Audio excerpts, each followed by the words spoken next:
بلیک پدر خانواده اهل سانفرانسیسکو بعد از ناپدید شدن پدرش خونه دورافتاده کودکیشو به ارث میبره. بعد از مشکلاتی که تو زندگی زناشویی و خانوادگی براشون پیش میاد، همسر شارلوت بلیک رو قانع میکنه که مدتی از شهر فاصله بگیرن و همراه دخترشون به خونه قدیمی برن. اما تو شب ماه کامل وقتی که خانواده به سمت خونه میرن، مورد حمله موجود نامرئی قرار میگیرن.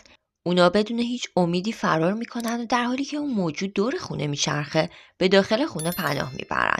اما با گذشت شب بلیک رفتارهای عجیبی از خودش نشون میده و به چیزی غیرقابل تشخیص تبدیل میشه. حالا شارلوت باید تصمیم بگیره که ترس تو خونه خطرناکتره یا تهدیدی که بیرون خونه در کمینه. بعد از این اتفاقای مرموز، بلیک به گرگینه تبدیل میشه و زندگیش به طرز وحشتناکی تغییر میکنه.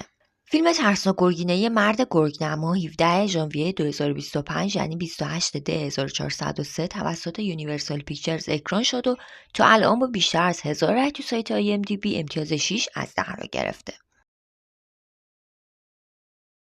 ممنون که تا انتهای ویدیو همراه من بودید. لطفاً کانال ما رو دنبال کنید. اگه خوشتون اومد لایک کنید و زنگوله رو هم فعال کنید تا ویدیوهای جدید رو از دست ندید.